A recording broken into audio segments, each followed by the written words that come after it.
Hello all welcome back. இன்னைக்கு நான் ஃபுல்லா என்ன குக் பண்ணேன், அது எல்லாமே வந்து என்னோட ட்ரெடிஷ்னலான பாத்திரங்கள் யூஸ் பண்ணி தான் நான் குக் பண்ணியிருக்கேன். கல் சட்டி, இரும்பு சட்டி, வெண்கல பாத்திரம், மண் பாத்திரம் இந்த மாதிரி. ஸோ இதெல்லாம் யூஸ் பண்ணுறது கஷ்டமா இல்லையான்னு நிறைய பேர் கமெண்ட்ஸில் கேட்டிருந்தீங்க. ஸோ அதுக்கான ஆன்சர் தான் இந்த வீடியோ. காலையில ஃபர்ஸ்ட் ரெசிபி என்னன்னு பார்த்தீங்கன்னா, பீஸா. இன்னைக்கு காலையில பிரேக்ஃபாஸ்ட்கே பீஸா தான். இன்னைக்கு வீக்கெண்டு. பீஸால 3 பார்ட் இருக்கு.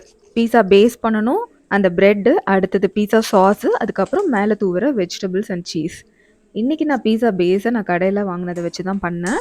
ஸோ, அத வந்து கொஞ்சம் காஸ்ட் அயர்ன் பேன்ல லைட்டா ஆயில் அப்ளை பண்ணிட்டு அத வச்சுட்டேன். அதுக்கப்புறம் பீஸா சாஸ் அண்ட் வெஜிடபிள்ஸ எப்படி பண்ணேன் அப்படிங்கிறத நான் ஷார்ட் வீடியோல ஃபுல்லா கிளீனா அப்டேட் பண்ணியிருக்கேன். ஸோ, வேணும்னா அந்த லிங்க்க குடுக்குறேன். நீங்க செக் பண்ணி பாருங்க. அப்புறம் இதில வந்து ஸ்லோ குக்கிங் அப்படிங்கிறதுனால, அவன் மாரி டெம்பரேச்சர் வந்து ஸ்லோவாவே மெயின்டெயின் ஆகும். நான் வந்து கேஸ்ட் அயர்ன் பேன வந்து இப்ப லைட்டா சூடு பண்ணிட்டு, மேல தோசை கல்லையும் லைட்டா சூடு பண்ணி, அது மேல இத வச்சு கவர் பண்ட்டேன். ஸோ மேலேயும் ஹீட் இருக்கு அண்ட் கீழயும் வந்து லைட்டா ஹீட் போயிட்டே இருக்கும். இதில வந்து அந்த தீ பிடிக்கிறது, அடியில பிடிக்கிறது இந்த பிரச்சனை இருக்காது. ஏன்னா ஹெவி வெயிட் வெசல்ஸ் அப்படிங்கிறதுனால. கொஞ்சம் பீஸா சாஸ் மிச்சமாயிடுச்சு. நான் அத ஃப்ரிட்ஜ்ல வச்சுட்டேன். நாளைக்கு தோசா, பீஸா அந்த மாதிரி போட்டு சாப்பிடலாம். ரொம்ப இன்ட்ரஸ்டிங்கா இருக்கும். இது எவ்ளோ ஒரு சூப்பரா வந்திருந்துச்சுன்னா, அங்க பாருங்களேன் ஒரு சவுண்ட் வருது. அப்படியே கிரன்ச்சியா நல்லா பிரெட் மொறு மொறுன்னு பேக் ஆயி, மேல சீஸ் எல்லாம் நல்லா மெல்ட் ஆயிட்டு, அந்த அ கருகுன மாரியெல்லாம் இல்லாம சூப்பரா வந்திருந்தது. அவன விடவே ஒரு ஸ்டெப் சூப்பரா இருந்துச்சு. கண்டிப்பா இத ட்ரை பண்ணி பாருங்க.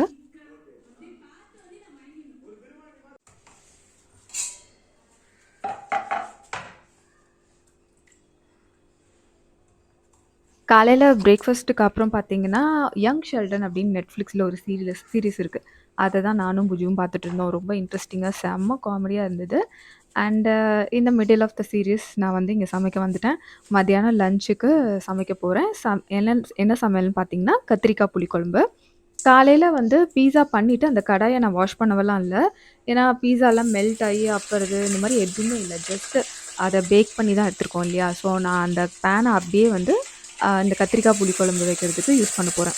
யூசுவலா புளிக்குழம்பெல்லாம் கேஸ்ட் அயர்ன் பேன வச்சு பண்ண மாட்டாங்க. ஏன்னா இரும்பு கடாயில புளி சேரும்போது பார்த்தீங்கன்னா, அசிடிக்கா ஃபார்ம் ஆயிடும். ஸோ நான் கத்திரிக்காய் நல்லா ரோஸ்ட் பண்றதுக்காக மட்டும் தான் நான் இப்போ இந்த பேன யூஸ் பண்ண போறேன். நெறையா நல்லெண்ணெய் ஊத்தி நல்லா ரோஸ்ட் பண்ணிட்டுருக்கேன். இதில ஒரு என்ன அட்வான்டேஜ்னா, அடியில தீ பிடிக்காது. ப்ளஸ் செம்ம கிரிஸ்பியா ரோஸ்ட் ஆகும். அது ரோஸ்ட் ஆகுற கேப்ல மத்த காய்கறிகளெல்லாம் கட் பண்ணிட்டு, கொஞ்சம் தேங்காய் துருவி எடுத்துக்கிட்டேன். நான் இன்னைக்கு ஈரோடு அண்ட் திருப்பூர் சைட்லலாம் பண்ணுவாங்க இல்லையா? புளிக்குழம்பு அந்த மாரி அரைச்சு விட்ட புளிக்குழம்பு பண்ண போறேன்.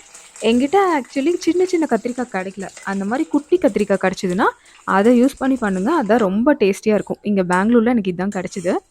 நான் நெறையா எண்ணெய் விட்டு கொஞ்சம் ஃப்ரை பண்ணியிருந்தேன் இல்லையா? ஸோ மிச்சம் எண்ணெய் நெறையாவே அப்படியே இருக்கும். கேஸ்ட் அயர்ன் பேன்ல நீங்க யூஸ் பண்ணி குக் பண்ணும்போது, ஆ ஆயில்ல வந்து அது பெருசா அப்சர்வ் பண்ணிக்காது. ஒன்ஸ் பழக்கிட்டோம்னா.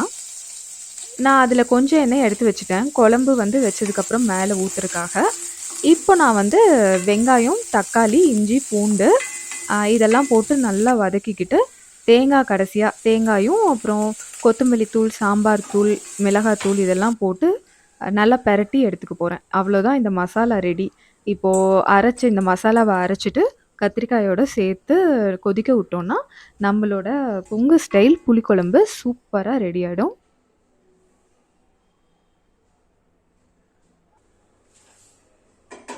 ஸோ கத்திரிக்காய் வதக்கியாச்சு. மசாலாஸையும் ஆறுறதுக்கு வச்சாச்சு. இப்போ நம்ப புளி குழம்ப கொதிக்க வைக்கிறதுக்கு நம்ம கல் சட்டி எடுத்துட்டாச்சு. நீங்க மண் சட்டி இருந்ததுனாலும் அதுலயும் யூஸ் பண்ணிக்கலாம். யூசுவலா புளி குழம்புக்கு கல் சட்டியோ, இல்ல மண் சட்டியோ தான் செம சூப்பரா இருக்கும். லைக் மீன் குழம்பு வைக்கிறதுக்கு எப்படி மண் சட்டி யூஸ் பண்றோம், அதே மாரி தான். இப்போ நம்ப அரைச்ச மசாலாஸ கொஞ்சம் நல்லா வெங்காயம், சின்ன வெங்காயம் நெறைய போட்டு வணக்கி வச்சுட்டு, அது கூட மசாலாஸ ஆட் பண்ணி கொதிக்க வைக்கணும். கடைசியா கொஞ்சம் புளி ஊத்தி அதையும் கொதிச்சதுக்கு அப்புறமா, நம்ம கத்திரிக்காய ஆட் பண்ணிடணும். வதக்கி வச்சிருக்கோம் இல்லையா அது.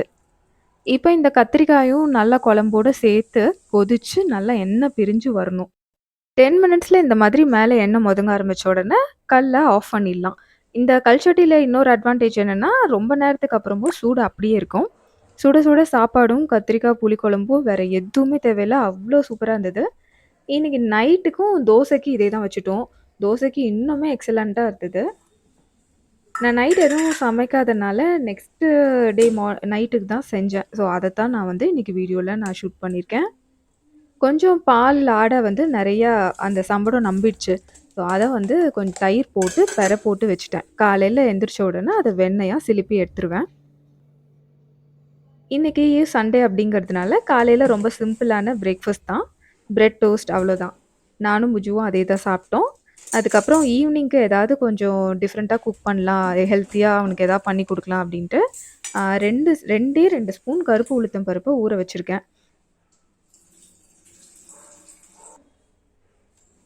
கருப்பு உளுத்தங்கஞ்சி கண்டிப்பா அட்லீஸ்ட் வீக்லி ஒன்ஸ் ஆவது லேடீஸ், கிட்ஸு எல்லாருமே எடுத்துக்கணும். ஏன்னா, அதில அவ்வளோ ஒரு நல்ல புரோட்டீன் இருக்கு. ஏஜ் ஆக ஆக அதனால வர போன் ஸ்ட்ரென்த் லாஸ் இது எல்லாத்தையும் வந்து அது ரொம்பவே கம்மி பண்றதுக்கு ஹெல்ப் பண்ணுது. ஸோ, கண்டிப்பா அத வீக்லி ஒன்ஸ் எடுத்துக்க ட்ரை பண்ணுங்க. காலையில எந்திரிச்ச உடனே தயிர் சிலுப்ப ஆரம்பிச்சாச்சு. எனக்கு எப்பவுமே வந்து மிக்ஸியில போடுறத விட, இந்த மாதிரி மத்துல சிலுப்புறது, ஒயர் விஸ்க்ல இன்னும் ரொம்ப சீக்கிரமாவே வந்துருது வெண்ண. ஜஸ்ட்டு 5 மினிட்ஸ் தான். நீங்க வேணா டைமர் செட் பண்ணிட்டு நீங்க எடுத்துக்க ட்ரை பண்ணி பாருங்க. 2 டூ 5 மினிட்ஸ்க்குள்ள வெண்ண வந்துரும். அதுவும் அவ்ளோ கிளீனா, அவ்ளோ ஒரு சூப்பரான ஹெல்த்தியான நம்மளோட ப்ராப்பர் ட்ரெடிஷனல் வேல நமக்கு பட்டர் ரெடி ஆயிடுச்சு. நம்ப மிக்ஸியில எடுக்கிறது பார்த்தீங்கன்னா, அதோட ஹீட்டோட சேர்றதுனால, அது கொஞ்சம் அந்த அளவுக்கு வந்து பெட்டர் வே கிடையாது. பிளஸ் அதில வந்து இன்னுமே விட்டமின்ஸ் லாஸ் ஆகுறதுக்கு நெறைய சான்ஸ் இருக்கு. இந்த மாரி ட்ரை பண்ணி பாருங்க.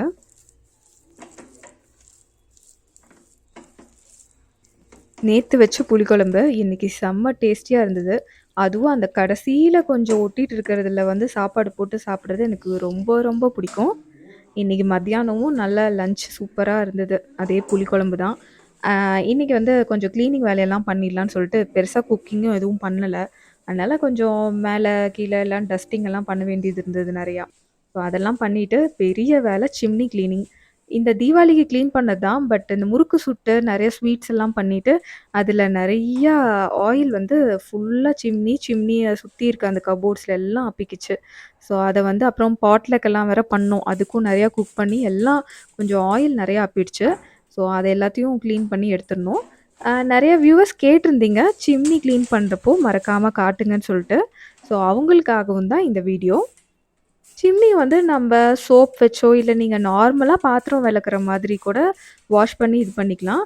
பட் சிம்னிக்கு உள்ளார தண்ணி போகாம பாத்துக்கோங்க. அவுட்டர் சர்ஃபேஸ நீங்க எந்த சோப் வாஷ் இந்த மாரி எது வேணாலும் வச்சு கிளீன் பண்ணிக்கலாம். நான் வந்து என்னோட பயோ என்சைம் வச்சு தான் நான் கிளீன் பண்ணிக்கிட்டு இருக்கேன்.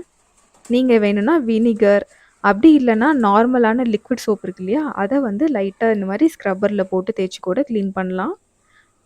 ஸோ எது வந்து உங்களுக்கு கம்ஃபர்டபுளான வேயோ அந்த மாதிரி பண்ணிக்கோங்க அவ்வளோதான்.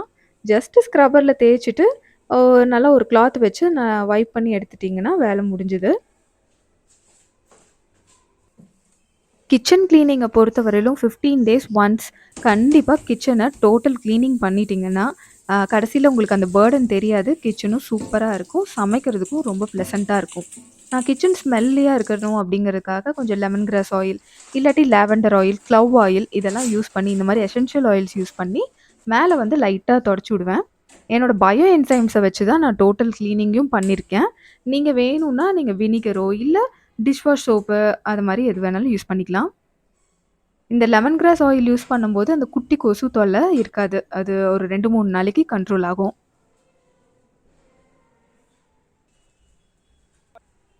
நான் 2 துளசி செடி வாங்கிட்டு வந்திருந்தேன். விஷ்ணு துளசி, லக்ஷ்மி துளசின்னு. யூசுவலா அப்படி ஜோடியா தான் இங்கெல்லாம் தருவாங்க. இந்த துளசி செடி 2ம் நான் கார்த்திகை மாசத்துல வாங்கிட்டு வந்தனால, அது 2க்கும் முன்னாடி ஒரு விளக்கு ஏத்தி வச்சேன். துளசி செடிக்கு நல்லா வெயில் வரணும். தண்ணி ஒரு 2, 3 நாளைக்கு ஒரு தடவ விட்டா போதும். பட் இங்க மழை காலங்கிறதுனாலயும், பால்கனில அவ்வளவா வெயில் வரதில்லங்கிறதுனாலயும் கொஞ்சம் வாடின மாரி போச்சு. அதான் புது செடி வாங்கியிருக்கேன்.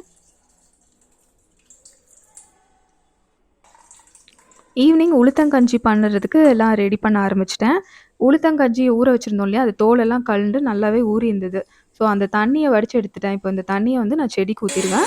இப்போ மிச்சம் இருக்கிறத மட்டும் நம்ம பேஸ்ட்டா அரைச்சுக்கலாம். அதுக்கு முன்னாடி தேங்காய் பால் எடுத்துக்கணும். ஸோ தேங்காய் பால்ல தான் நான் இன்னைக்கு பண்ண போறேன். நீங்க வேணும்னா நார்மல் பசும்பால் கூட இந்த கஞ்சிக்கு ஊத்தலாம். எனக்கு பர்சனலா தேங்காய் பால் தான் ரொம்ப பிடிக்கும்.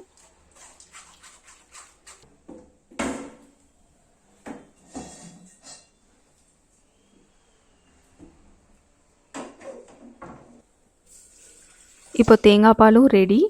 அண்ட் நான் என்னோட இன்னைக்கு வெண்கல பாத்திரத்துல நான் இந்த உளுத்த கஞ்சி வைக்க போறேன். ஸோ தேங்காய் பால், இல்ல நார்மலான பால் பாயாசம் இந்த மாரி என்ன ஸ்வீட்ஸ் பண்றதா இருந்தாலும், நான் இந்த வெண்கல பாத்திரத்துல பண்ணுவேன். அதுல பண்ணும்போது தான் அந்த ட்ரெடிஷ்னலா அந்த பர்ட்டிகுலர் டேஸ்ட் கிடைக்கும்.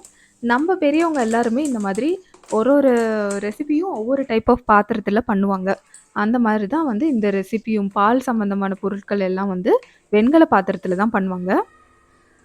இன்னைக்கு நான் வந்து 2 டம்ளர் தண்ணிய ஊத்தி 2 ஸ்பூன் உளுத்தம் பருப்பு அரைச்சு வச்சிருக்கேன் இல்லையா? அந்த அந்த விழுதையும் கலந்து ஒரு கொதி வந்ததுக்கு அப்புறமா, தேங்காய் பால் கலந்து, கொஞ்சம் நாட்டு சர்க்கரை அதையும் போட்டுட்டு, கடைசியா நெய்யில பாதாம், முந்திரி, திராட்சை இந்த மாதிரி உங்களுக்கு புடிச்சதுன்னா அதெல்லாம் சேர்த்திக்கலாம். அப்படி இல்லாட்டி ஜஸ்ட் லைட்டா ஒரு ஸ்பூன் நெய் விட்டு இறக்கிருங்க போதும்.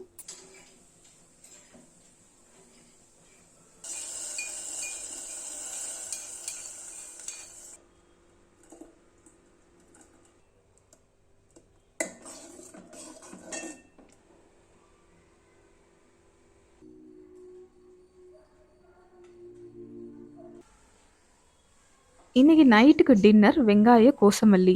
இந்த டிஷ்ஷ நான் ரொம்ப நாளா ட்ரை பண்ணணும்னு நெனச்சுக்கிட்டு இருந்தேன். சால்னாக்கும் இதுக்கும் நெறைய பெரிய டிஃபரன்ஸே இருக்குங்க. சால்னால இஞ்சி, பூண்டு அண்ட் நெறைய மசாலாஸ் போடுவோம். இதுல அந்த மாரி மசாலாஸ் எல்லாம் எதுவும் கிடையாது. இஞ்சி, பூண்டும் கிடையாது. இதான். ஸோ டேஸ்ட்ல ஒரு பெரிய டிஃபரன்ஸே இருக்கும். அண்ட் இட்லி, தோசைக்கு இது பக்கா காம்பினேஷனா இருக்கும். இன்னைக்கு சுட சுட இட்லி வித் வெங்காய கோசமல்லி. No vegetables. அதனால ரொம்ப ஈஸியா இந்த ரெசிபிய ஒரு 15 மினிட்ஸ்ல ப்ரிப்பேர் பண்ணிடலாம்.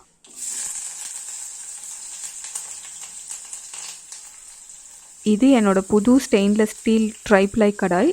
ரொம்ப சூப்பரா இருக்கு. என்னோட ரீசன்ட் லவ் இது. ரொம்ப ஈஸியா இருக்கு டக்குன்னு எடுத்து யூஸ் பண்றதுக்கு. இதுவும் நல்லா ஹெவியான ஒரு வெசல் தான்.